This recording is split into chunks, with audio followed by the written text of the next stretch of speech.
자, 우리는 계속해서 요한계시록에 나와 있는 7교회 하나씩 공부하고 있습니다. 오늘은 세 번째 교회, 버가모 교회를 공부할 차례인데요. 일단은 이걸 한번 좀 생각해보고 지나갔으면 좋겠습니다. 요한계시록이라고 우리가 명칭을 붙이지만 그건 사실 요한계시록에 대한 정확한 제목이 아니죠. 요한의 계시가 아니라 누구의 계시? 예수님의 계시죠. 예수님이 요한에게 말씀하시고 요한을 통해서 이 땅에 이 계시가 임한 것입니다. 그저 요한은 전달자가 된 것이고 그 내용을 계시하는 분은 예수님이라는 사실을 우리는 반드시 기억해야 합니다. 그래서 이 편지 하나하나는 사실 예수님이 이 세상에 존재하는 모든 교회와 모든 성도들에게 보내시는 일종의 평가서 혹은 고발장, 경고장과 같은 그런 말씀이죠. 영원한 언약까지 담겨져 있는 아주 주님의 엄중한 계시라고 할 수가 있겠습니다. 우리가 첫 번째 배운 교회는 에베소 교회였습니다. 교회는 7교회가 각 세대를 또한 의미하고 있다고 그랬죠. 에베소 교회는 어떤 시대의 교회? 초대교회, 1세기 교회를 의미한다고 그랬습니다. 그런데 어떤 모양이 나타납니까? 시간이 흐르면서 자꾸 전통과 어떤 타성에 젖는 그런 매너리즘을 지키다가 보니까 이 교회가 점점 자기 부인이라고 하는 십자가의 복음이 상실된 인본주의로 흘러가는 그런 교회 모습이 나타났다 그랬죠. 이거는 어떻게 보면 이 예수를 대충 믿거나 교회 대충 다니는 사람들에게서 나타나는 문제가 아니라 나름 어느 정도 복음을 알고 있다라고 하다가 거기서 게을러지거나 나태해졌을 때, 그리고 정말 지켜야 할 게 무엇인지를 구별하기보다는 지키지 않아도 될 걸 지키다가 변질되고 타락하는 그런 교회의 모습이 바로 에베소 교회입니다. 처음 사랑을 잃어버려서 처음 행위로 돌아가라고 경고하셨죠. 그거 안 하면 뭐 하신다고요? 촛대를 옮겨버리겠다고. 그래서 이 세상에 촛대가 옮겨진 교회와 교인들이 그렇게 많은 겁니다. 그거 이상하지 않은 일입니다. 주님의 약속대로 경고대로 되고 있는 현상이죠. 두 번째 배운 교회는 서머나 교회이죠. 서머나 교회의 특징이 뭡니까? 이 교회는 핍박시대의 교회죠. 그래서 칭찬만 받고 책망이 없는 그런 교회입니다. 뭐 때문이죠? 영생복음의 그 가치를 자기 생명보다 더 귀하게 여기는 순교적 신앙을 가지고 있었기 때문입니다. 우리가 공부했지만 순교라는 건 꼭 그저 기독교를 지키려고 하다가 신앙을 고수하려고 하다가 죽임을 당해야만 순교가 아니라 그랬죠. 성경에 3가지 죽음이 있다 그랬습니다. 헬라어로 공부했는데 혹시 기억나시나요? 육의 죽음, 모든 사망의 상태를 의미하는 네크로스라고 하는 죽음이 있고, 영적 죽음, 무엇인가로부터 분리되는 다나토스라는 죽음이 있다 그랬습니다. 기억나세요? 배웠던 기억은 나죠? 네, 그래서 이거는 긍정적인 의미도 있고 부정적인 의미도 있습니다. 하나님에게로 분리된 죽음도 다나토스지만 이 세상과 죄와 육으로부터 분리되는 죽음도 다나토스라고 합니다. 그죠? 근데 이 죽음의 진짜 의미를 하나님이 인간에게 죽음이라는 것을 허락하신 죽음의 완성된 의미를 갖고 있는 게 아포뜨네스코라고 하는 죽음이죠. 누구의 죽음? 예수 그리스도의 죽음. 그건 곧 부활을 향한 죽음이었습니다. 그래서 이거는 사실 우리가 날마다 경험하는 영적 죽음이라 그랬죠. 사도 바울이 고백한 것처럼 나는 날마다 죽노라. 내 삶 속에 세상에 대하여, 육에 대하여, 자아에 대한 이런 십자가의 죽음이 이루어지면 다른 건 책망할 게 없대요. 그게 서머나 교회의 증거죠. 아멘. 칭찬만 받을 수 있는 유일한 비결이 바로 이 아포뜨네스코라는 성도의 거룩한 영적 죽음의 삶이 우리 안에 실제화되는 것입니다. 자, 오늘은 이제 세 번째 버가모 교회를 공부할 텐데요. 이 버가모 교회는 어떤 시대냐면 이제 우리가 잘 아는 것처럼 기독교가 로마에 의해서 국교화됩니다. 근데 그게 교회의 부흥이나 번영을 가져온 게 아니라 사실상 타락하고 변질되는 교회입니다. 권력과 야합해서 아주 세속적이며 물질주의로 변질된 타락한 종교의 모습을 잘 보여주는 게 버가모 교회입니다. 로마 카톨릭이 그 대표죠. 신앙의 혼합주의, 합리주의, 세속화, 영적 간음, 이 모든 징그럽고 더러운 내용들이 다 가지고 있었던 교회. 교회도 이렇게 될 수 있습니다. 교회라고 무조건 거룩하고 깨끗하지 않습니다. 자, 이 세 번째 버가모 교회에 대해서 한번 공부해 보겠습니다. 요한계시록 2장 12절부터 17절 같이 한번 읽어보겠습니다. 시작. 버가모 교회의 사자에게 편지하라. 좌우에 날선 검을 가지시니가 이르시되 내가 어디에 사는지를 내가 아노니 거기는 사탄의 권자가 있는데라. 내가 내 이름을 굳게 잡아서 내 충성된 증인 안디바가 너희 가운데 곧 사탄이 사는 곳에서 죽임을 당할 때에도 나를 믿는 믿음을 저버리지 아니하였도다. 그러나 내게 두어 가지 책망할 것이 있나니 거기 내게 발람의 교훈을 지키는 자들이 있도다. 발람이 발락을 가르쳐 이스라엘 자손 앞에 걸림돌을 놓아 우상의 제물을 먹게 하였고 또 행음하게 하였느니라. 이와 같이 내게도 니골라당의 교훈을 지키는 자들이 있도다. 그러므로 회개하라. 그리하지 아니하면 내가 내게 속히 가서 내 입의 검으로 그들과 싸우리라. 귀 있는 자는 성령이 교회들에게 하시는 말씀을 들을지어다. 이기는 그에게는 내가 감추었던 만나를 주고 또 흰 돌을 줄 터인데 그 돌 위에 새 이름을 기록한 것이 있나니 받는 자밖에는 그 이름을 알 사람이 없느니라. 아멘. 이 버가모 교회가 바로 역사적 그 시대로 본다 그러면 로마 카톨릭이 이제 탄생하기 시작한 그때를 의미하죠. 근데 우리가 기독교의 역사를 조금 정리해서 생각해 볼 필요가 있습니다. 그냥 우리 한국 교회는 어떤 식으로 알려져 있냐면 기독교의 뿌리는 구교라고 하는 천주교, 로마 카톨릭이라고 생각하고 거기서 이렇게 파생되어져 나온 개신교, 개혁한 교회가 오늘날 신교 혹은 개신교, 기독교라고 이렇게 생각을 하게 되는데 조금 더 역사를 크게 보면 그렇지 않은 걸 알 수가 있습니다. 원래 하나님을 믿는 종교가 있었죠. 구약시대 이스라엘에게 우리는 이제 지금 그걸 유대교라고 부르지만 그 유대교의 전통이 있었습니다. 그렇죠?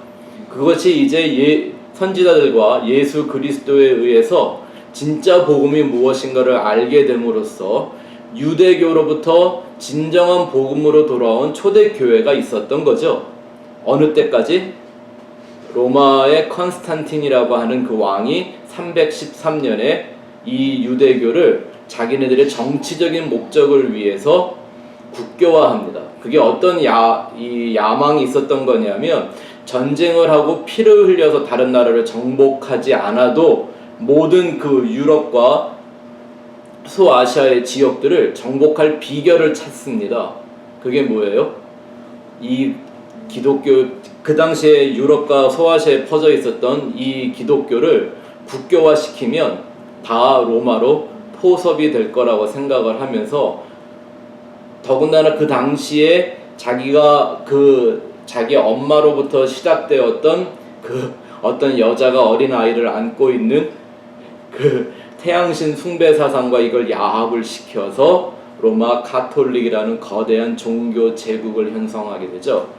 그러니까 엄밀하게 따지면 개신교는 카톨릭에서도 빠져나온 게 아니라 원래 기독교 복음이 있었지만 십자가 복음이 있었지만 그것이 변질되었다가 개혁해 나온 거죠.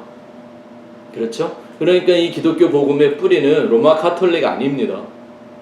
그건 오히려 변질과 타락된 하나의 증거로 보여지는 거죠. 그리고 나서 이제 16세기에 들어오면서 물론 그 전에도 계속 시도가 있었지만 종교 개혁이 성공을 이루게 됩니다.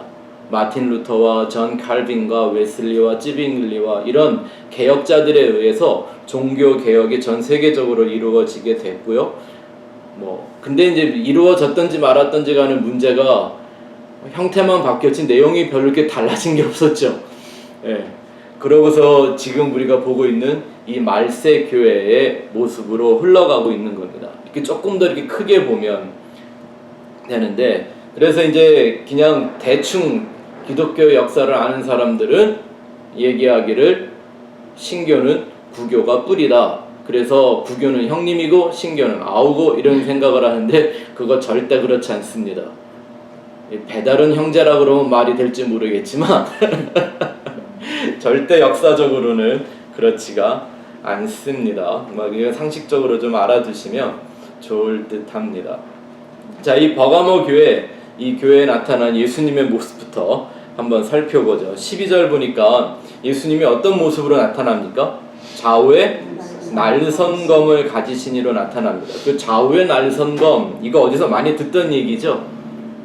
어디에 나오는 말씀입니까? 하나님의 말씀은 살았고 운동력이 있어 좌우의 날선 어떤 검보다 더 예리하다. 그러니까 이 좌우의 날선검은 뭘 말하는 거죠? 하나님의 말씀을 의미하는 겁니다.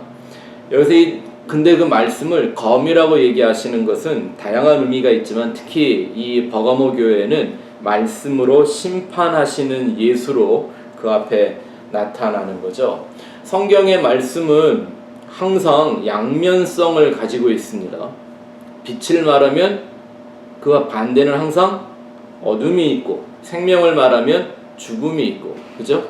하나님의 말씀은 어떤 한 면으로만 오지가 않습니다.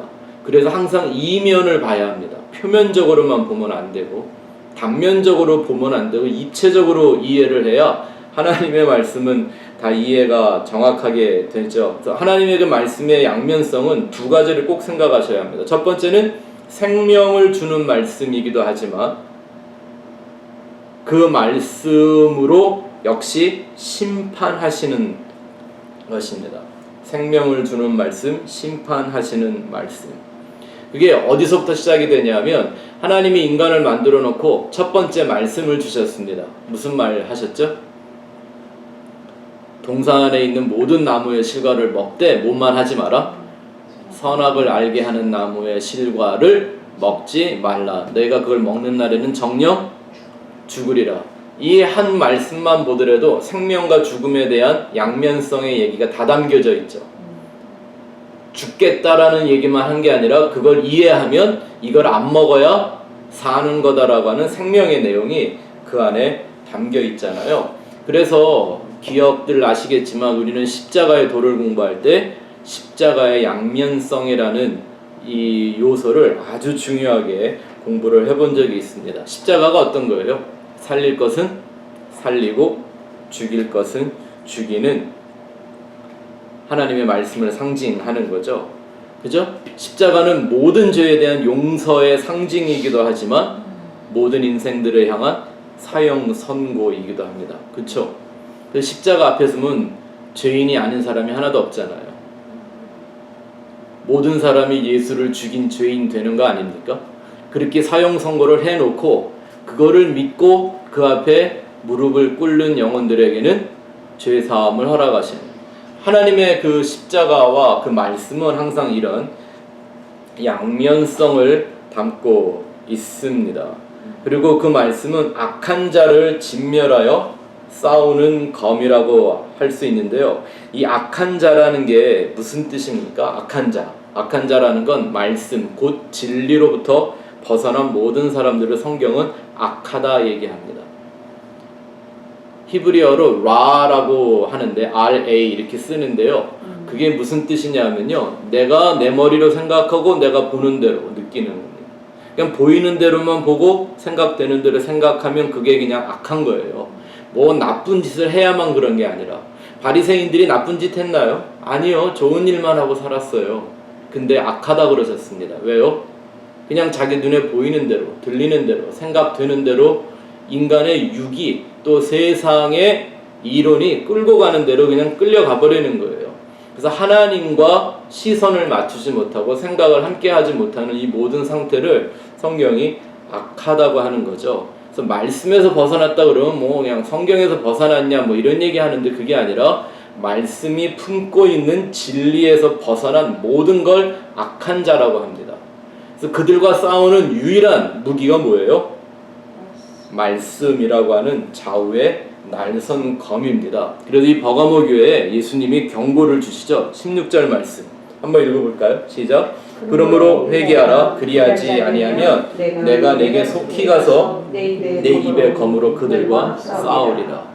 예수님은 이 땅에 섬기러 오셨습니다. 하지만 동시에 싸우러 오셨습니다. 그죠? 내가 너희에게 화평을 주러 온 줄로 생각하지 말라. 내가 화평이 아니라 불 던지러 왔다. 검을 던지러 왔다. 그게 예수님이 우리를 섬기는 방식입니다. 그냥 이뻐 이렇게 해주는 게 아니라 네? 잘못된 걸 부숴서 다시 세우고 고장난 걸 끊어내버리고 잘라내버리고 우리 안에 있는 독을 해독해주고 무엇으로? 하나님의 진리의 말씀으로. 그래서 예수님과 나는 서로 싸우는 관계입니다. 맞습니까? 그냥 그저 I love you, you love me 이렇게 하면서 그냥 서로 기분 좋은 관계를 만드는 게 예수님과의 관계 아닙니다. 로마서에 얘기하기를 성령이 우리에게 오시면 성령의 소욕은 우리 육신의 소욕을 대적하여 싸워서 서로가 싸워 서로가 원하는 걸 못하게 한다 그랬습니다. 이 영적 싸움이 어디에 일어나요? 우리 안에 일어나고 있는 거예요. 내 안에. 네? 그러니 예수님이 우리 안에 온 것은 진리로 살게 하기 위하여 오신 건 맞지만 우리를 진리로 살게 만드는 방식은 비진리로 충만했던 나와 싸워야만 가능한 일이라는 겁니다. 맞습니까? 회개라는 건 우리가 늘 공부해봤지만 이건 그냥 마음을 돌이키고 반성하고 후회하고 이런 내용이 아니라 진리의 본질로 돌아가는 거죠. 교회를 다니기 시작한다거나 기독교로 개종을 하는 거는 그나마 다행입니다. 딴 데 안 가는 게. 교회로 온 건 다행이기는 하겠다고 하겠지만 그건 시작일 뿐 회개가 완성된 것 절대 아니죠. 그 자체로만 보면 회개가 시작되었다고 얘기하기도 사실 좀 힘든 경우가 많습니다. 예를 들어 예수 믿으면 복 받는다. 그래서 교회 다니기 시작했습니다. 이거 회개 시작한 거 맞습니까? 아니죠. 네? 병 고치려고 교회 왔어요. 그거 회개한 거 맞아요? 눈물 콧물 다 흘리고 병 좀 고쳐달라고 잘못했다고 하나님 앞에 빌고 빌어도 그거 회개예요? 아니에요? 하나님이 받으시는 회개는 그런 회개 아니란 말입니다. 자, 지금 이제 회개하다 말았는데요. 우리가 이걸 공부 한번 잘해본 적이 있습니다. 예수님의 비유를 공부하면서 청함을 받은 것과 택함을 받은 건 다릅니다. 그죠? 우리를 부르시는 하나님의 그 부르심에 응답하는 건 시작일 뿐입니다. 그게 목적지가 아니더라는 거예요. 그래서 저희가 작년에 좁고 협착한 복음을 공부하기 시작할 때 가장 먼저 얘기한 게 구원은 목적지여야지 출발점이 아니라는 걸 분명히 인식하는 거로부터 복음으로 향한 회개가 온전히 시작될 수 있다라는 얘기를 잘 했던 겁니다. 자, 이번에 가서 볼까요? 또 그 말씀은 능력을 갖고 있습니다. 어떤 능력이요? 하나님이 우리 인생들에게 허락하신 유일한 공격 무기죠. 거짓을 파괴하는 유일한 공격 무기입니다. 그래서 이 공격 무기라는 걸 잘 알아서 마귀도 예수님을 공격할 때 뭘로 했어요? 무슨 장풍 이런 걸로 안 하고 성경에 기록된 말씀으로 공격을 했어요. 그 얘기는 뭐예요? 말씀이 아니고서는 하나님을 대적할 만한 무기가 없다라는 걸 역시 마귀도 잘한다는 거죠. 근데 이런 걸 이제 번데기 앞에서 주름 잡는다고 그러는 거죠. 에베소서 보니까 그 전신갑주에 성령의 검에 대한 얘기가 나오죠. 6장 17절 시작. 구원의 투구와 성령의 검, 곧 하나님의 말씀을 가지라. 성경 안에 이렇게 답들이 다 들어져 있습니다. 이 말씀에 우리를 공격하는 능력을 갖고 있는데 말씀이 우리 인생을 치고 들어오는 말씀으로 우리를 깨트리시려고 하는 그 이유가 뭡니까? 크게 두 가지의 이유가 있겠죠. 하나는 재창조와 우리를 새로운 피조물로 만들어내시는 재창조. 그게 뭘로 하세요? 옛 창조도 말씀으로 하셨던 것처럼 역시 새 창조 역시 말씀으로 하시는 거죠. 또 하나, 그 창조가 온전하게 완성되고 있는가를 볼 수 있는 영적 조명이라고 할 수 있죠. 이걸 좀 한국말로 제가 바꾸려니까 이렇게 됐는데 좀 쉽게 영어로 말하면 모니터링을 하는 거죠. 네. 내가 과연 그 말씀에 의하여 온전한 새 피조물이 되어가고 있는가, 그 창조가 내 안에서 완성되어져 가고 있는가를 모니터링을 할 수 있는 것 또한 뭐예요? 말씀으로 진단하는 거죠.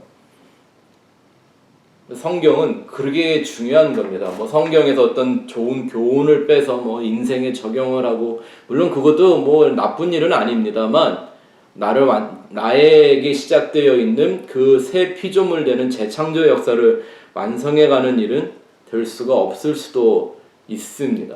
그 말씀 앞에 우리가 깨어지고 부셔지면서 내 안에 하나님이 원하시는 진정한 그 그리스도의 형상이 이루어져 가고 있는가를 모니터링 할 수 있게 하나님의 말씀으로 우리를 치고 들어오시는 겁니다.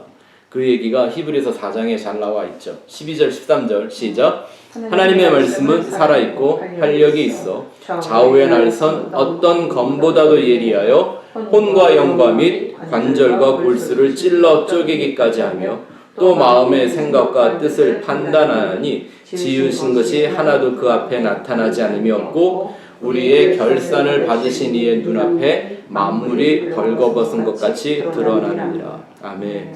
이 말씀 안에 재창조와 모니터링에 대한 얘기가 다 담겨져 있죠. 재창조를 할 때 어떻게 하세요? 우리를 찔러 쪼갠대요. 뭐 하듯? 뼈를 깨트려 그 안에 있는 골수를 꺼내내듯. 여러분, 골수가 얼마나 중요한지 아시죠? 골수가 피를 만드는 거잖아요. 그런 그 피가 우리의 생명의 육신의 생명의 가장 중요한 에너지잖아요. 그죠? 그걸 꺼내내기 위해서 그걸 가장 중요한 거를 아주 잘 보호하고 있는 이 딱딱한 뼈를 찔러 쪼개버린대요. 혹시 여러분 뼈 부러져 본 적 있으세요? 저는 어디가 부러져 본 적은 없는데 이 칼이 뼈에 닿는 느낌을 받아본 적이 있습니다. 제가 여기 검지손가락에 보면 여기 이렇게 깊이 패인 상처가 하나 있는데 어릴 때 칼 갖고 연필 깎는 칼 갖고 장난을 치다가 이게 이렇게 푹 팠는데 안에 뼈가 허옇게 보일 정도로 이걸 이렇게 까냈어요. 그게 제가 초등학교 3학년인가 한 4학년쯤 될 때인데요. 아니 그 칼날이 이 뼈를 닿던 그 느낌이 지금까지도 기억이 나요. 네. 그러니까 하나님의 말씀이 우리를 찌르고 쪼개를 때에 그 내면적인 고통, 이거 필요하겠죠. 이거 피해가는 사람들은 절대 새 피조물 될 수 없습니다. 이거 기억해야 합니다. 말씀으로 위로만 받으려고 하고 격려만 받으려고 하고 칭찬만 받으려고 하고 복된 소식만 들으려고 하는 이런 사람들, 말씀으로 자기의 자아가 이렇게 깨어져서 그 안에 숨겨져 있는 생명이 드러나는 이런 상태까지 가보지 않으면 그리스도의 이름으로 새 피조물 된다는 건 말도 안 되는 겁니다. 그리고 내가 과연 그 그리스도로 거듭난 생명이 온전히 이루어져 가고 있나? 뭘로 본대요? 말씀으로. 벌거벗은 것처럼 우리가 다 비춰진다고 하지 않습니까? 네. 그래서 말씀으로 비춰서 다른 사람들을 보는 사람들은 자기를 못 봅니다. 누굴 봐야 돼요? 자기를 볼 수 있어야 합니다. 말씀에 반응하는 그 말씀으로 깨어지고 부셔져서 내가 해체되고 그리스도의 형상으로 재구성되는 자기를 모니터링을 할 수 있는 사람이 진짜 그리스도와 연합된 생명으로 살아가는 겁니다.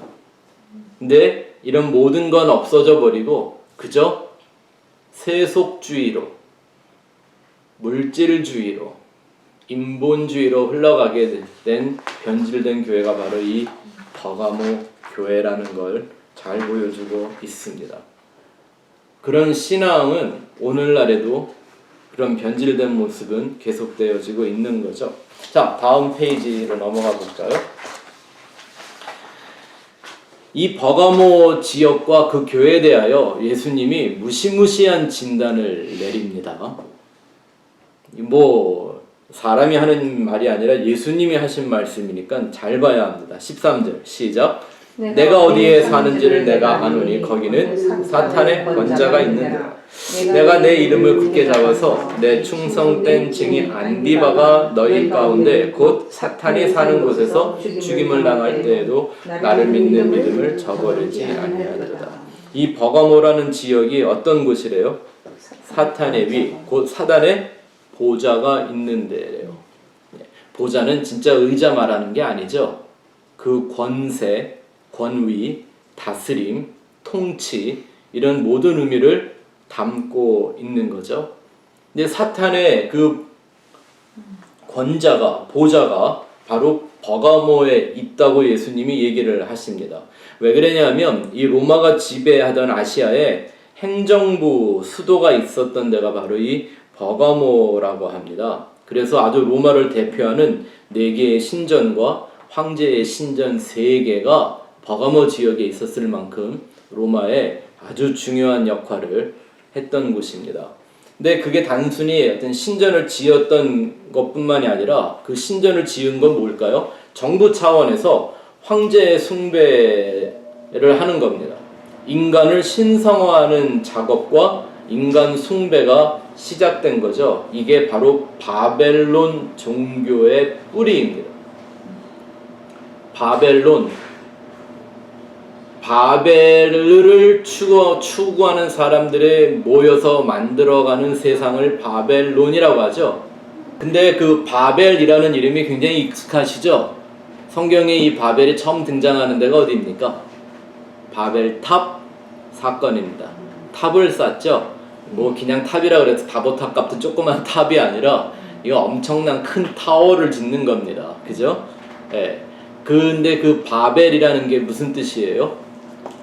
혼잡이라는 거죠. confusion. 사람들의 생각들이 모여서 혼합된, 그런데 그걸로 연합을 해서 하나님께 도달해 보자고 타워를 쌓는 겁니다.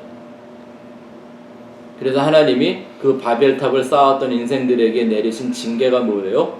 서로 말을 혼잡시켜서 말이 통하지 않게 만들어 놓으신 겁니다. 근데 또 인간들이 또 약아가지고 안 통하게 했더니 또 말 잘하는 사람들을 훈련시켜서 다 통역하고 번역해갖고 또 한 말 쓰게 하죠.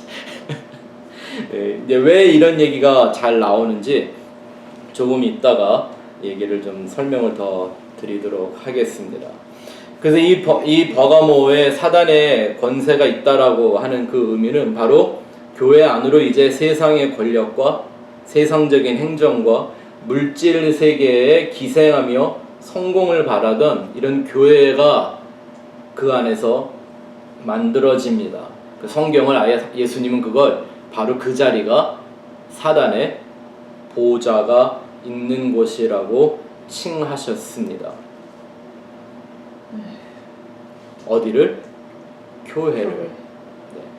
근데 이제 이런 얘기하면 어떻게 불경스럽게 교회가 사탄의 보좌냐 이렇게 얘기를 하는 사람들이 있을는지 모르겠는데요. 여러분, 마귀는, 사단은 꼭 하나님이 만들어 놓은 것 속에서 기생하는 기생충 같은 존재입니다. 맞습니까? 귀신이 어디 살아요? 꼭 사람 안에 살잖아요. 네? 귀신을 쫓아냈더니 어디를 다니더라? 물 없는 사람을 찾아다니더라. 다시 돌아와갖고 보니까 깨끗하게 청소는 되어 있는데 물이 없어서 다른 귀신들 더 데리고 와 산다면서요. 그게 사람이거든요. 저와 여러분이 귀신의 세간이 될 수 있단 말입니다. 근데 교회는 뭐? 예수님이 그랬습니다. 이 성전이 뭐가 됐다? 강도의 구렬이 됐다. 강도와 도적, 이거는 항상 뭐를 예표하는 존재들이에요? 마귀를 예표하는 거잖아요. 예수님이 나는 선한 목자지만 도적이 오는 건, 강도들이 오는 건 훔치고 죽이고 파괴하기 위해 오는 거다라고 얘기했는데, 그 당시에 예루살렘 성전이 강도의 구렬이 됐대요. 마귀의 세간이 되어져 버린 거라면 지금 이 시대에 막 세워지고 있는 교회 역시 마찬가지일 수 있다라는 겁니다. 그래서 교회라는 이름을 붙여놓고 여기는 안전지대라고 생각하는 건 큰 오산입니다.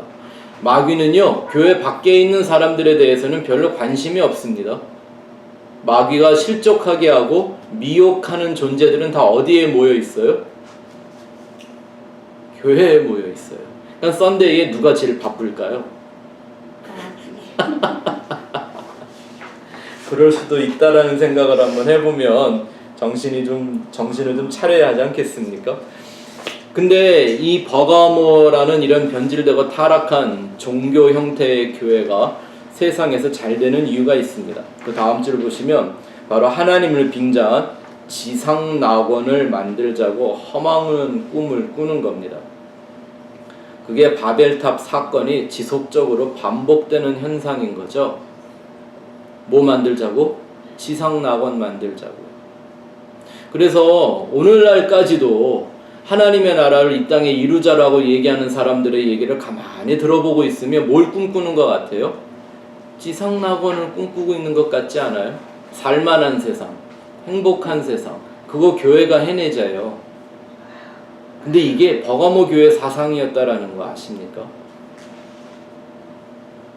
교회는 여기도 살만한 세상이라고 말하는 게 아니라 여기가 알고 보면 지옥이니까 빨리 천국 가자고 말하는 게 교회 하지 않습니까?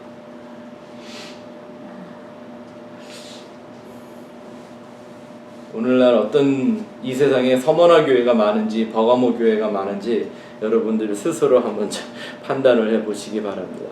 그런데 이 버가모라는 이런 타락한 지역과 교회 안에도요, 예수님이 기억하는 사람이 하나 있었습니다. 이게 칭찬받은 유일한 한 가지인데, 예? 그 버가모 교회에 사람이 하나였겠습니까? 한두 명이 모였겠습니까? 로마가 국교화돼서 나라 정부 차원으로 신전을 세워주고, 예? 이런 모습, 야합한 그런 이 기독교의 모습을 이루어냈는데, 근데 예수님이 기억하는 건 한 사람뿐이었습니다. 충성된 증인 안디바라는 사람입니다. 이 사람은요, 사실 그 당시 교회의 역사나 어디를 봐도 기록이 없는 사람입니다. 굉장히 무명한 인물인 거죠. 성경에 여기 한번 딱 나오고 말아요. 근데 누가 기억을 해요? 예수님이 기억하는 이름입니다. 뭐 때문에?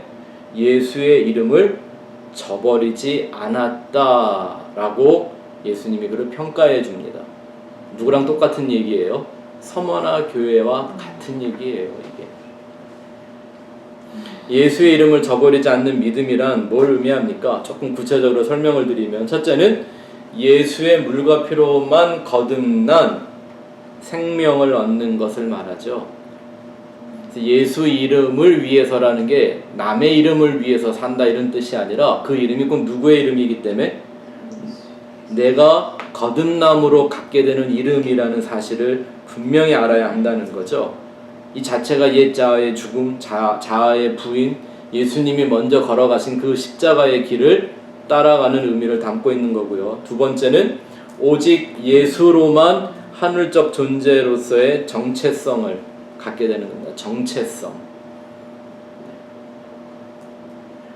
우리가 예수 이름으로 하나님의 나라에 들어간다, 예수라는 이름을 이마에 쓰고 하나님의 나라에 들어간다라는 건 그 천국, 하늘의 존재들이 다 누구와 같다? 예수와 같다라는 거죠. 근데 예수는 유일한 한 사람 신적 이름만이 아니라 모든 성도들의 정체성을 대표하는 이름입니다.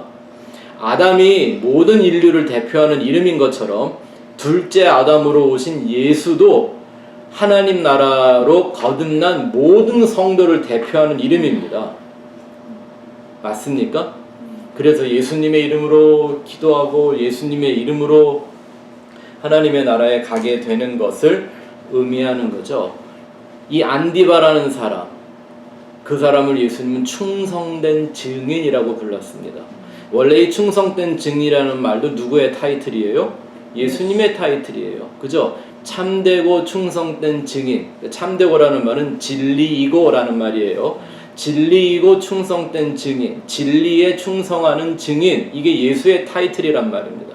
근데 예수님이 안디바에게 같은 이름을 붙여주셨어요.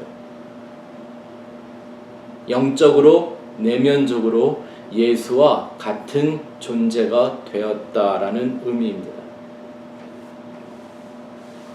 이런 사람 되어야 합니다. 이 세상이 다 버거모 같을지라도 예수님은 이런 한 사람만 기억하십니다. 예수의 이름을 위하여 죽임을 당하는 아포뜨네스코의 죽음을 살아가는 성도를 기억하시는 거죠.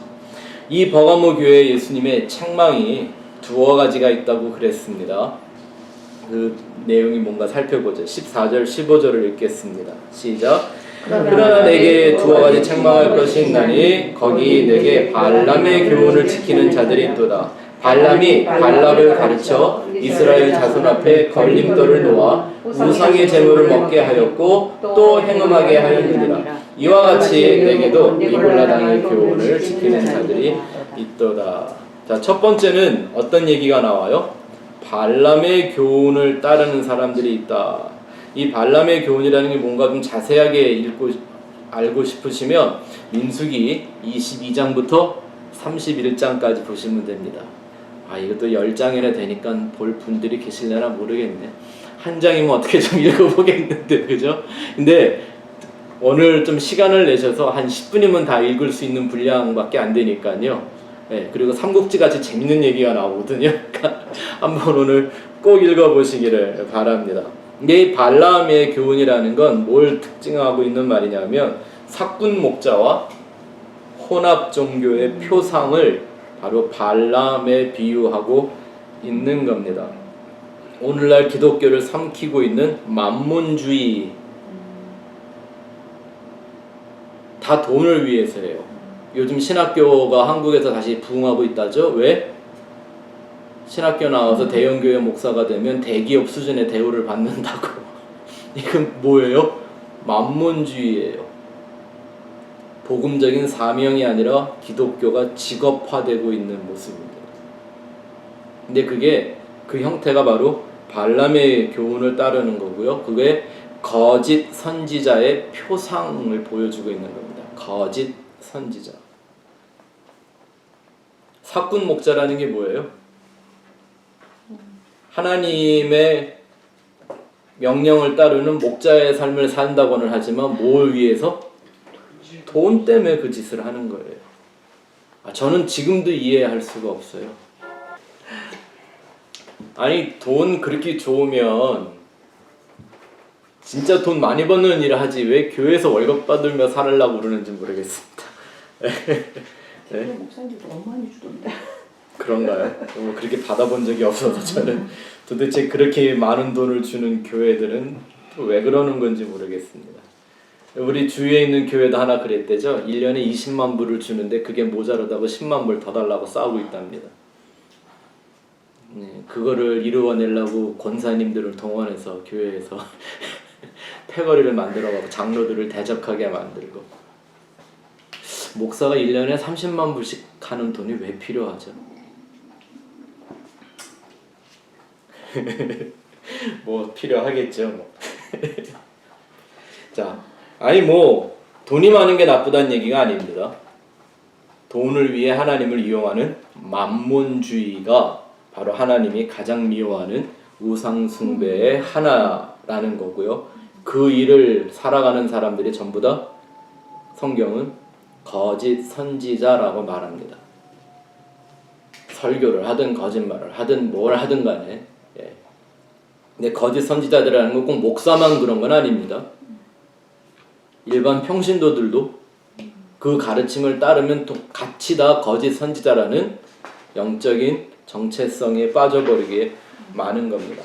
이 발람이라는 사람은요, 특이하게도 이방인 중에서 부르심을 받아 선지자가 되었던 사람입니다. 역사를 잠깐 말씀을 드리면 이제 모압과 전쟁을 하는데 모압의 왕 발락이라는 사람이 이름이 비슷하죠. 예, 좀 구별해 이해하시면 좋습니다. 이 선지자 발람을 매수해서 이스라엘을 저주하게 만듭니다. 왜냐하면 선지자들이 축복하면 축복이 나타나고 저주하면 저주가 나타난다고 하는 현상을 소문을 들었기 때문입니다. 예? 근데 오늘날에도 이 목회자들에게 목사들에게 하나님이 축복권과 저주권을 주셨다라고 이렇게 말하는 사람들이 있잖아요. 그거 다 발락입니다. 근데 재밌는 게 뭐냐면 발람이 돈으로 매수를 당해서 저주를 하려고 입을 벌렸는데 갑자기 하나님이 그를 붙잡아 저주가 아니라 뭐가 나오게? 축복이 나오게 했습니다. 하나님도 재밌는 분이십니다. 그죠? 근데 더 웃기는 건 이 발람이 그 돈을 지키고 싶어서 포기하지 않고 꾀를 씁니다. 모압의 여자들과 이스라엘 남자들이 간음하게 만듭니다. 행음하게 만들어요. 하나님이 거룩함이라는 것을 가르쳐 주시기 위해서 이방 여인과 특히 우상을 섬기는 민족들과는 결혼하는 것과 행음하는 것을 금하셨죠. 근데 아예 이렇게 타락을 만들어 버리는 겁니다. 그래서 그 민족이 하나님에게 징계를 받게 만듭니다. 그 결과 2,300명이 연병에 걸려 죽어버립니다. 근데 이 짓은 누가 했다고요? 발람이 돈 몇 푼 때문에 자기가 복음을 하나님의 말씀을 갖고 지켜야 할 그 나라를 지옥 자식으로 만들어내는 겁니다. 예수님이 바리새인들한테 똑같은 얘기 말씀하셨죠. 너희는 교인 하나를 얻으려고 산을 넘고 물을 건너고 댕기다가 교인 하나를 얻으면 너희보다 배나 더 지옥 자식 되게 만드는 것이다. 교회가 이런 상태에 빠질 수 있다라는 경고가 바로 버가모 교회를 통해 우리에게 주어진 거죠. 자, 베드로후서 2장 15절부터 22절에 보면 그거에 대한 베드로의 평가가 잘 나타나 있습니다. 한번 찬찬히 읽어볼까요? 시작. 그들이 바른 길을 떠나 미혹되어 부올의 아들 발람의 길을 따르는도다. 그는 불의의 싹을 사랑하다가 자기의 불법으로 말미암아 책망을 받되 말하지 못하는 나귀가 사람의 소리로 말하여 이 선지자의 미친 행동을 저지하였느니라. 이 사람들은 물 없는 샘이요 광풍에 밀려가는 안개니 그들을 위하여 캄캄한 어둠이 예비되어 있나니 그들이 허탄한 자랑의 말을 토하며 그릇되게 행하는 사람들에게서 겨우 피한 자들을 음란으로서 육체의 정욕 중에서 유혹하는도다. 그들에게 자유를 준다 하여도 자신들은 멸망의 종들이니 누구든지 진 자는 이긴 자의 종이 됨이라. 만일 그들이 우리 주 대신 구주 예수 그리스도를 알므로 세상의 더러움을 피한 후에 다시 그 중에 얽매이고 지면 그 나중 형편이 처음보다 더 심하리니 의의 도를 안 후에 받은 거룩한 명령을 저버리는 것보다 알지 못하는 것이 도리어 그들에게 나으니라. 참된 속담에 이르기를 개가 토하였던 것에 돌아가고 돼지가 씻었다가 더러운 구덩이에 도로 누웠다는 말이 그들에게 응하였도다. 이 말씀이 어디 안에서 지금 계속 반복되고 있어요? 교회 안에서. 그리고 잘못하면 내가 정신 차리지 않으면 내 안에서 반복되는 일입니다. 정말 예수의 진리를 따라가고 있는지 발람의 길을 따라가고 있는지 이거 구별할 줄 모르면 다 이 상태에 빠집니다. 그들을 개, 돼지로 성경은 비유하죠. 깨닫지 못하는 짐승 얘기를 하는 겁니다. 그러니까 여기 이런 말씀이 나오잖아요. 21절인가요? 거기 보니까 차라리 몰랐으면 나을 뻔했다라는 겁니다. 잘못 배우면 안 배우니만 못하다라는 거죠. 예? 그래서 오늘날 진짜 전도하기가 제일 어려운 사람들이 교회 다니는 사람들이에요. 예수 믿는다고 스스로 자칭 그리스도인들 말입니다. 십자가의 복음에 대해 얘기하면 아무것도 모르는 사람들이 성경이 있으니까 하는 말입니다. 또 유다서에 가서 볼까요? 이 발람에 대해서 어떻게 얘기하고 있는가? 다음 페이지에 유다서는 한 장밖에 없어서 장이 없습니다. 절만 있죠? 11절부터 13절 시작. 화 있을진저 이 사람들이여 가인의 길에 행하였으며 삭스를 위하여 발람의 어그러진 길로 물러갔으며 고라의 폐역을 따라 멸망을 받았도다. 그들은 기탄 없이 너희와 함께 먹으니 너희의 유찬의 암소요 자기 몸만 기르는 목자요 바람에 불려가는 물 없는 구름이요 죽고 또 죽어 뿌리까지 뽑힌 열매 없는 가을 나무요 자기 수치의 거품을 뿜는 바다의 거친 물결이요 영원히 예비된 캄캄한 흑암으로 돌아갈 유리하는 별들이라. 여기 발람의 계보가 나오네요. 어디서부터 시작됐대요? 가인이요. 그러니까 가인의 재물을 하나님이 왜 안 받으신지 그 의미를 알겠죠? 가인은 철저하게 물질주의적 제사를 지낸 사람입니다. 그리고 자기 물질에 가치를 부여하고 그것을 의롭게 여겨서 그걸 불의하게 여기는 하나님으로부터 사랑받는 아벨을 쳐 죽인 형이죠. 근데 그 길을 따라가는 겁니다. 그게 발람의 길이고 고라의 폐역입니다. 고라의 반역은 모세와 아론의 영적 권위에 대항하던 사람들이죠. 사람들의 힘을 규합해서 진리의 권세를 깨트리려고 했던, 도전했던 이런 사람들. 하나님이 어떻게 하셨어요? 땅을 갈라서 그들을 다 삼켜버렸습니다. 다시 말하면 지옥으로 빠지는 그림을 보여주신 겁니다. 지옥이 뭐예요? 땅 직자, 감옥 옥자 그거잖아요. 그죠? 땅이 그들을 삼키는 모습, 지옥이 그들을 삼키는 모습을 예표로 보여주셨죠. 그게 바로 이런 버거모 교회의 상태로 타락하고 변질된 결과인 것입니다. 우상 숭배와 행음이라는 게 꼭 교회 밖에서만 이루어지는 게 아닙니다. 오히려 이건 교회 안에서 이루어질 수 있는 거죠. 간음이라는 게 뭐예요? 짝하면 안 될 것과 짝하는 게 간음이잖아요. 그러죠? 왜 우리를 꼭 예수와 결혼하는 신랑과 신부의 관계로 설명을 하냐 하면 우리는 누구하고만 짝을 해야 하기 때문에 예수님하고만 짝이 되어야 하기 때문에 예수님하고의 짝이 된다는 건 은혜와 진리와 짝이 돼야 한다는 얘기죠. 율법과 세상적 교훈이나 이론들 아니고요. 맞습니까?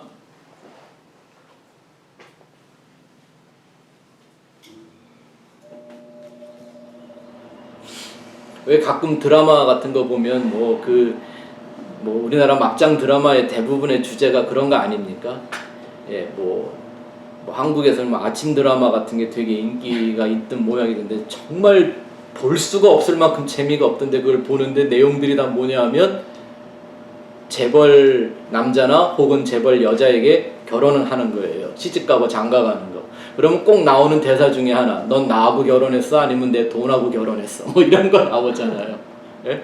분명히 그 남자와 그 여자와 살기는 하는데 이 사람은 사실은 뭐 하고 있는 거예요? 간음하고 있는 거죠. 남자와 여자와 결혼한 게 아니라 돈과 결혼한 거니까. 교회, 신앙 다 그럴 수 있죠.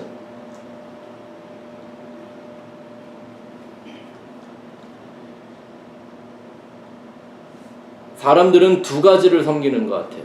내 밖에 있는 소위 말해서 하나님에게 제사를 드린다고 하는 예배를 드린다고 하는 제단도 섬기지만 역시 자기 안에 자기를 섬기는 제단도 숨겨놓고 살고 있죠.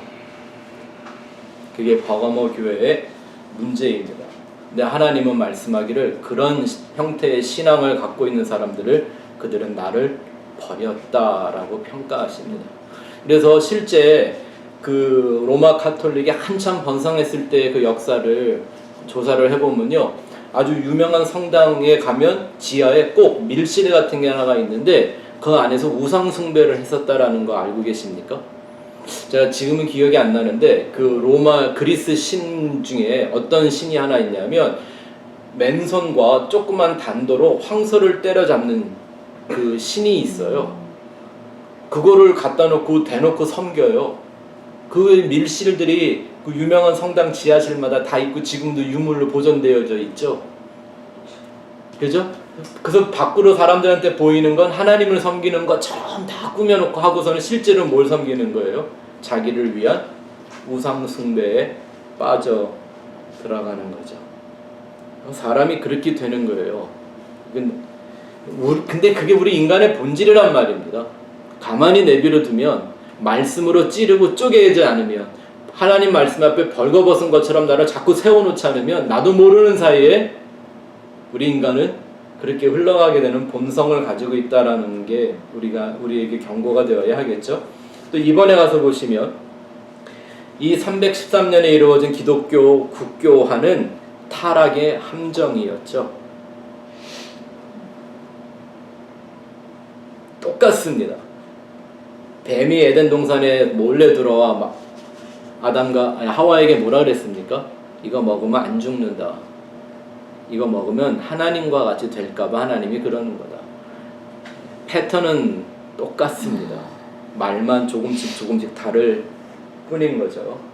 종교는 존재하지만 진리에서는 떠나버리게 만드는 겁니다. 어디 뱀이 하나님 버리라 그랬습니까? 하나님 믿지 말라고 했나요? 하나님처럼 될 거라고 얘기했죠. 그죠? 종교만 갖고 사실 진리는 떠나버린 사람들의 문제입니다. 그래서 하나님이 가장 싫어하는 것 중에 하나가 혼합주의입니다. 혼합주의. 빛과 어두움이 절대 하나가 될 수가 없고, 그죠? 구별해야 짝이 됩니다. 근데 이게 아주 간단한 원리인데 이해가 참 어려울 수 있습니다. 여러분, 오른쪽과 왼쪽은 분명히 하나죠? 한 짝이죠? 그죠? 근데 하나가 될 수 있어요? 없어요? 안 돼야 하는 거예요. 섞일 수도 없는 거죠. 섞여서 안 되는 겁니다. 율법과 은혜가 그렇습니다. 그러나 언제나 한 짝으로 역사하죠. 하루가 되려면 빛과 어둠이 교체되어야 합니다. 그죠? 과정이 없으면 안 돼요. 율법과 은혜도 마찬가지입니다. 이 세상과 하나님의 영원이라는 것은 절대 혼합되어서는 안 됩니다. 우리가 이 세상을 거쳐 지나가고는 있지만 우리는 어디를 향해 가야 합니까? 자꾸 세상으로부터 끊어지고 하나님의 영원에 속한 자가 되어야 하는 것이죠. 우리나라 역사에도 이걸 가리켜주는 아주 유명한 그거 시조라고 하나요? 우리가 배웠던 거. 하여가 기억나세요? 이런들 어떠하리 저런들 어떠하리. 뭐죠? 만수산 드렁치기 다들 기억하시네. 그러니 우리도 어떻게 이렇게 서로 잘해서 우리끼리 잘 살아보자 하고 이렇게 하여가를 부르죠. 근데 그거에 대항하는 정몽주였나요? 정몽주의 그 단심가가 있잖아요. 이 몸이 죽어주고 100번 고쳐주고. 이 단심가는 성도의 노래입니다. 그죠? 예수 그리스도의 노래입니다. 어떤 노래를 부르며 살고 있습니까? 근데 이 세상의 교회가 아무리 말이 좋고 포장을 잘 해놨어도 그게 하여가를 품고 있는 내용이라면 그건 버가모 교회지 절대 예수의 몸된 교회가 될 수 없습니다. 요한일서 2장 15절 17절 시작. 이 세상이나 세상에 있는 것들을 사랑하지 말라. 누구든지 세상을 사랑하면 아버지 사랑이 그 안에 있지 아니하니 이는 세상에 있는 모든 것이 육신의 정욕과 안목의 정욕과 이생의 자랑이니 다 아버지께로부터 온 것이 아니요 세상으로부터 온 것이라. 이 세상도 그 정욕도 지나가되 오직 하나님의 뜻을 행하는 자는 영원히 거하느니라. 이런 말씀을 잘 기억해야만 합니다. 그래서 저는 늘 교회에 대한 얘기, 신앙에 대한 얘기를 할 때 제가 강조하는 부분인데요. 그게 뭐냐면 어설픈 개종의 심각성입니다. 어설픈 개종. 기독교로 개종은 했는데, 기독교라는 종교인이 되기는 했는데 진짜 기독교를 만난 게 아니라 어설프게 종교만 바꾼 거예요. 우리 특히 한국 교회가 갖고 있는 그 심각한 문제가 뭐냐면, 한국 교회는 불교와 아주 유교의 뿌리가 깊은 나라입니다. 무속적이고 미신적인 사상이 우리 삶 곳곳에 아주 우리 민족의 피에 흐르고 있는 그런 모습인데, 그걸 버리지 않은 채 그냥 기독교에 가만히 들어와서 나도 기독교인이다 라고 스스로 근자감에 빠지는 이런 모형들이 많이 있습니다. 어설픈 개종이죠. 예수 믿고도 천국 못 가는 사람들이 그런 사람들입니다. 고린도 후서 6장 14절 16절을 봅시다. 시작. 너희는 믿지 않는 자와 멍에를 함께하지 매지 말라. 이와 불법이 어찌 함께하며 빛과 어둠이 어찌 사귀며 그리스도와 벨리알이 어찌 조화되며 믿는 자와 믿지 않는 자가 어찌 상관하며 하나님의 성전과 우상이 어찌 일치가 되리요. 우리는 살아계신 하나님의 성전이라. 이와 같이 하나님께서 이르시되 내가 그들 가운데 거하며 두루 행하여 나를 그들의 하나님이 되고 그들은 나의 백성이 되리라. 아멘. 그래서 한 사람 한 사람을 하나님의 성전으로 만들어가는 교회가 아니라면 교회주의, 교회를 섬기는 교회 우상주의는 다 불법이라고 성경이 기록하고 있습니다. 이 말씀 중에 보면 여러분들이 뭐 성경에서 자주는 보셨겠지만 누군지 잘 모르는 이름이 하나 나오죠. 그리스도와 벨리알이라는 게 있습니다. 거기다 밑줄을 그어놓으시게요. 제가 설명을 좀 드릴게요. 벨리알이라는 말이 갖고 있는 내포하고 있는 의미는요, 우리 한국말로 딱 이런 말이 맞는 것 같아요. 불안당, 네, 불량자, 이런 말입니다. 그런데 사도 바울은 이 벨리알이라는 이름을 마귀의 이름을 대표하는 이름으로 자주 사용했다고 합니다. 벨리알이라는 이름을요. 그런데 특이한 게 뭔지 아십니까? 이 벨리알이라는 이 헬라어는요, 구약의 히브리어의 글로사라는 단어로부터 번역을 한 말이에요. 글로사라는 말의 뜻이 뭔지 벌써 한 번쯤 들어보셨을 텐데, 방언을 글로사라고 합니다. 혀, 이걸 글로사라고 해요. 그런데 히브리어에서는요, 이 글로사라고 말을 써놓고 뭐라고 하냐면 무가치하고 악한 말이다 이렇게 얘기합니다. 오해하지 마세요. 제가 무슨 뭐 방언이 다 악한 거다라고 얘기를 하는 게 아니라, 방언이라는 말의 뜻은 이 세상에 없는 말 이런 거잖아요. 그죠? 그래서 뭐 천사의 말 이렇게 얘기를 하잖아요. 근데 그러면 그게 다 옳은 말인가? 그렇지 않죠. 마귀가 하는 말도 이 세상 말 아니고 방언이죠. 보세요. 에덴 동산에 말이 있었습니다. 하나님이 주신 말이 있었어요. 생육하고 번성하고 땅에 충만하라. 생명나무의 실과는 먹어도 되는데 선악과는 먹지 말라라고 하는 말이 있었잖아요. 근데 그 에덴 동산에 없던 말을 갖고 들어온 게 있었죠. 혀 낼름거리면서. 그게 뱀이잖아요. 그러니까 이거를 이런 말씀의 구조에 입각해서 이해를 하면 사단이 하와에게 방언을 한 거죠. 에덴에 없는 말을 해준 거잖아요. 하나님의 말이 아닌 이방 말을 한 거잖아요. 이해가 되세요? 그죠? 그러니까 뭐 방언, 그럼 무조건 방언은 거룩하고 다 하나님의 말이고 성령의 소리고 뭐 이렇게 얘기하는 건, 이건 성경을 정말 모르는 사람들이 하는 말이에요. 그게 잘못하면 벨리알이 될 수 있단 말이에요. 네? 제 말이 맞나 안 맞나 성경사전 찾아보시면 아실 거예요. 원어사전을 딱 찾아보시면 벨리알, 구약의 글로사라는 말을 번역한, 이렇게 나와요. 근데 그 글로사는 혀다, 방언이다, 무익함, 쓸모없음, 악한, 이런 말로 번역이 되었다, 이렇게 사전에 나온단 말입니다.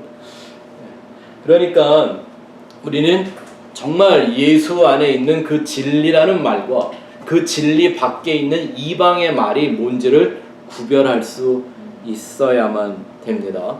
또 두 번째 예수님이 책망한 내용은 에베소 교회에도 나왔었던 건데요.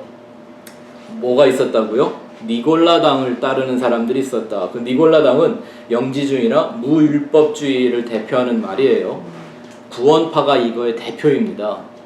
예수 믿고 구원받았으면 이제 내 마음대로 살아도 아무 상관없다. 구원의 확신만 있으면 산수갑산을 가도 오늘 죽어도 천국 간다. 이거 구원파 얘기인 거죠.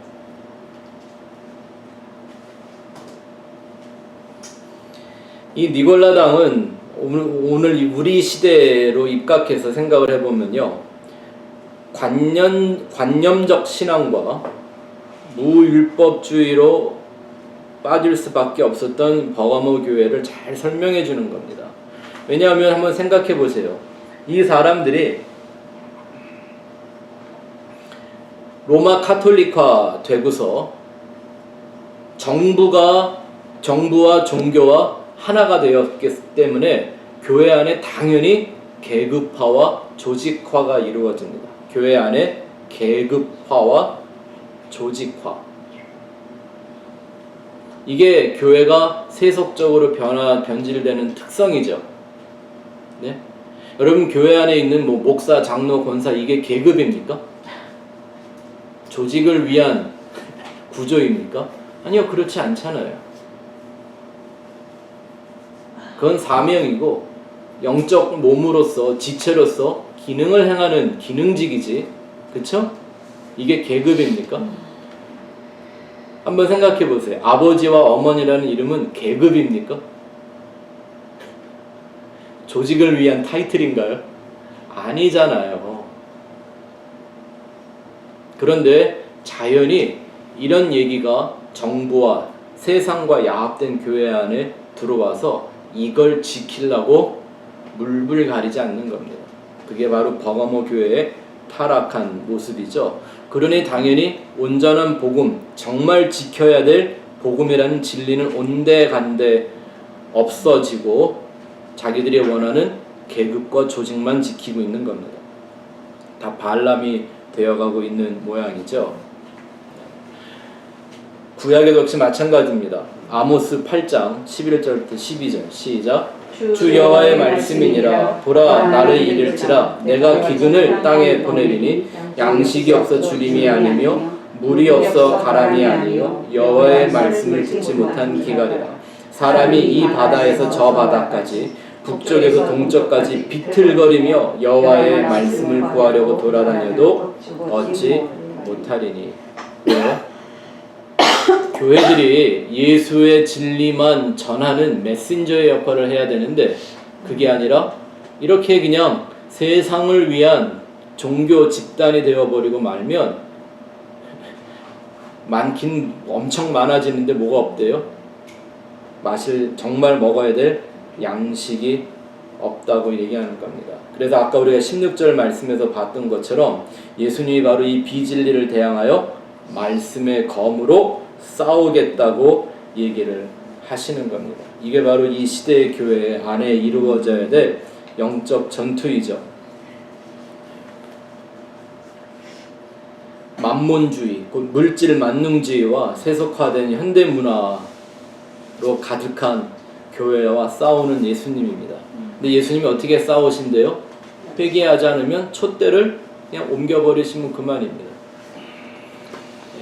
예수님의 빛이 나지 않으니까 자기들의 빛을 내려고 정신이 없죠. 어떻게 하든 빛은 나야 되니까, 그죠? 네? 자, 뒤에 가서 그들에게 주시는 예수님의 이기는 자에게 허락하시는 약속 보겠습니다. 17절 시작.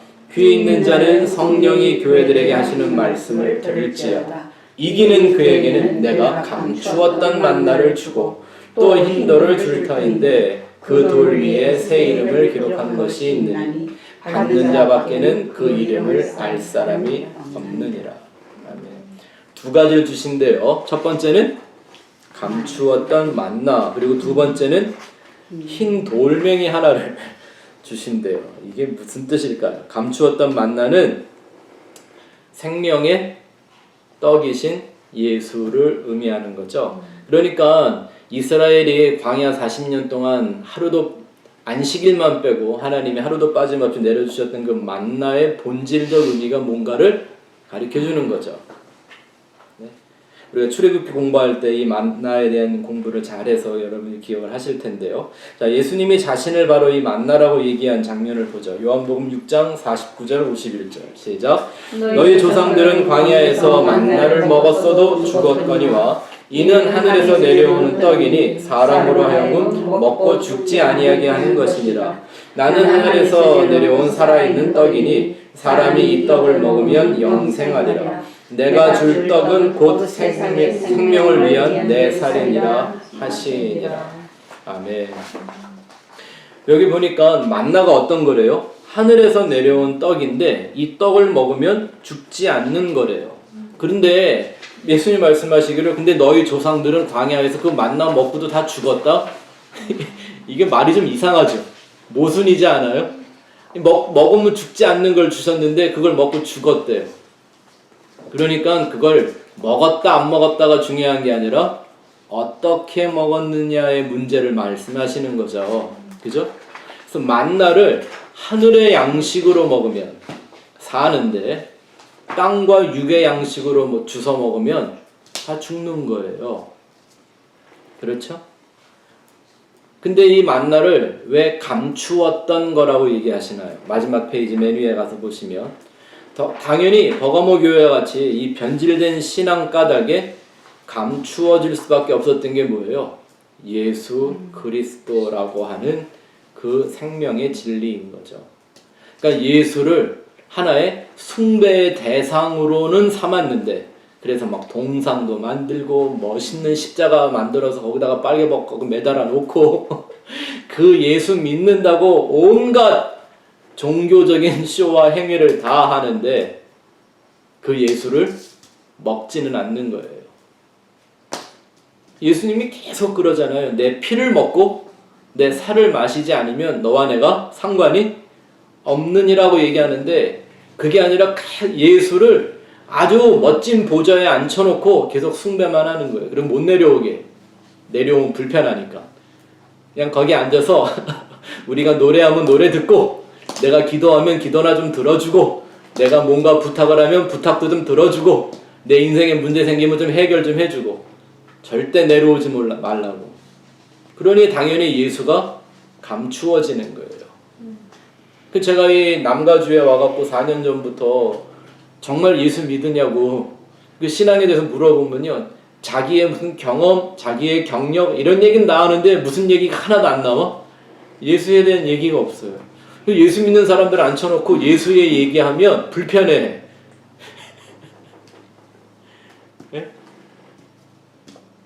언제까지 예수에 대한 얘기만 할 거냐 막 이렇게 이런 얘기를 하는 사람들까지 있었어요.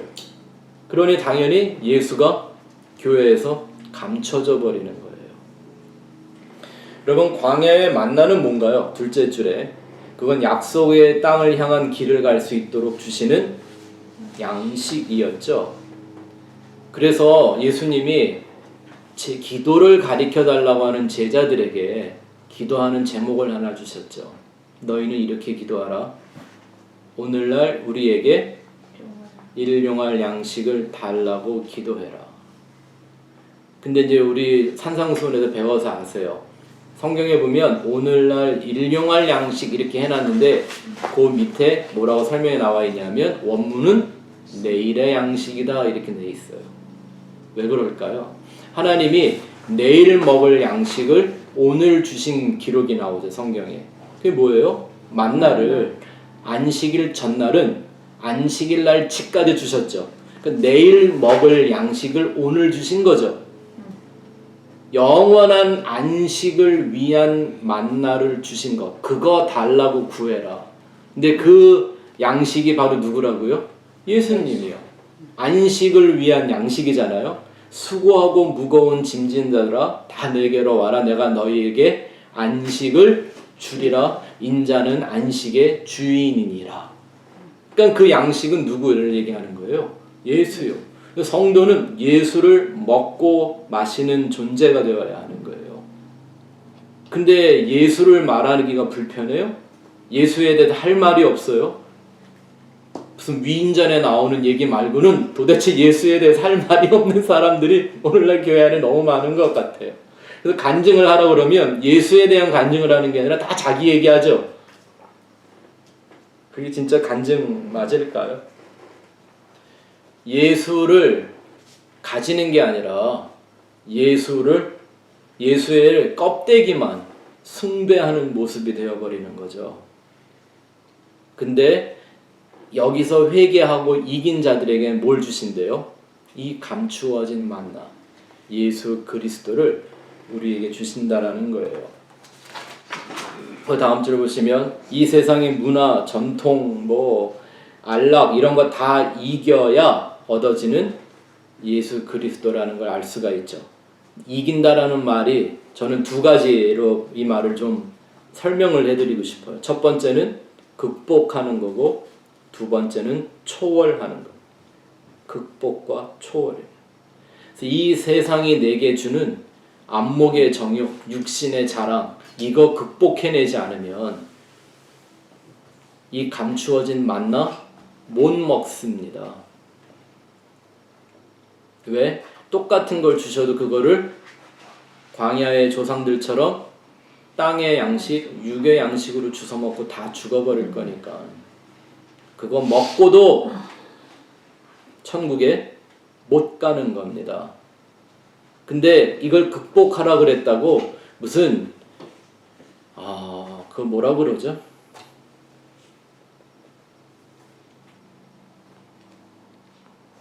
그냥 무슨 허무주의에 빠지거나 허무주의 또 그런 거 무슨 말이 있죠? 이 세상 비관주의 이런 거에 빠지라는 얘기가 아닙니다. 그걸 초월해야 하는 겁니다. 이 초월이라는 수준의 얘기를 우리가 이번 주일부터 불의와 청지기의 비유를 얘기하면서 좀 할 텐데 요즘 묵상하고 계시죠?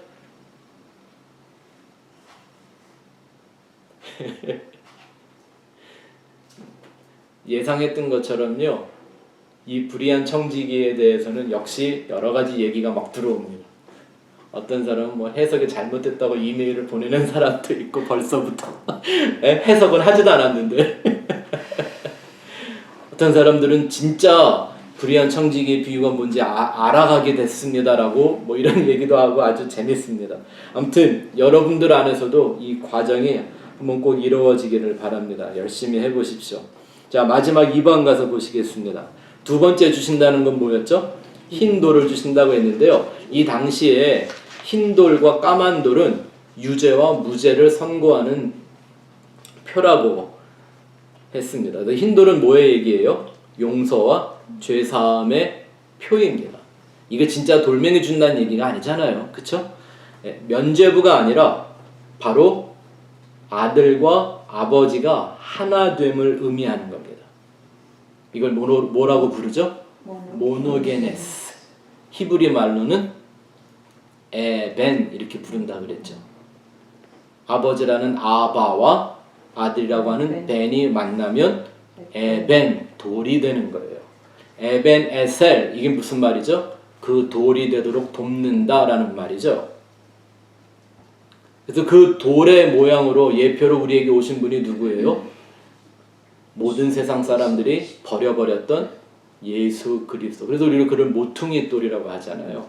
모퉁이 돌이라는 게 어떤 구석에 붙어있는 돌이라는 게 아니라 그게 근원이다라고 하는 거예요. 집을 짓기 시작하는 돌. 그래서 우리도 다 그 산돌이 되어야 한다라고 하는 그 의미가 아주 종합적으로 담겨져 있는 메시지입니다.